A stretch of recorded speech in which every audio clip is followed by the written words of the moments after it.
Residents in the village of Shakira are trying to put the past behind them. In May 2015, more than 20 children here died of lead poisoning after drinking contaminated water. We took my son to the hospital, and they told us he had been exposed to lead. He later died. We are now very careful. We hope we'll be able to protect ourselves better in the future. Luckily, the residents of Shakira have a champion here, a few hundred kilometers away in Abuja. Activist Hamza Laval is committed to fighting corruption in Nigeria. His initiative, called Follow the Money, monitors government spending and finds out where the money really goes. It then publishes its findings. Laval is traveling to Shakira. For him, this visit is about more than just cleaning up the water. How can we ensure that we can still keep that momentum going beyond just environmental cleanup and access to healthcare services? The activist arrives to see things for himself. Most families in Shakira make their living from gold mining. Young people dig deep holes in the ground, hoping to strike gold. They then crush the ore to extract the precious mineral. But the ore also contains lead, which is ground into dust.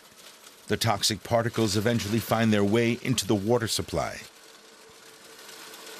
The miners and their families are slowly being poisoned.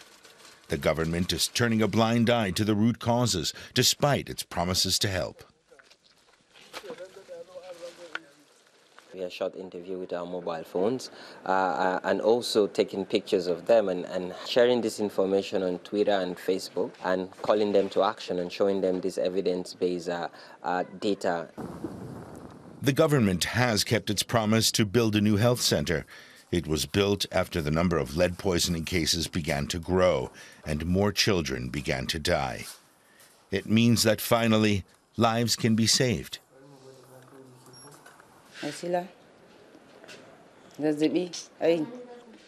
My child began to convulse. I've been bringing her here regularly for treatment, and now she's doing better. Hamzat Laval is monitoring the whole process.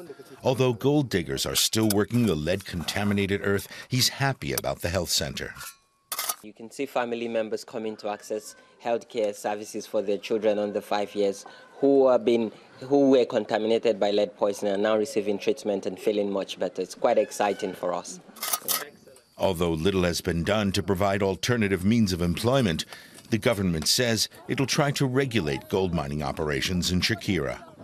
Anti-corruption activists say they'll make sure that doesn't remain an empty promise.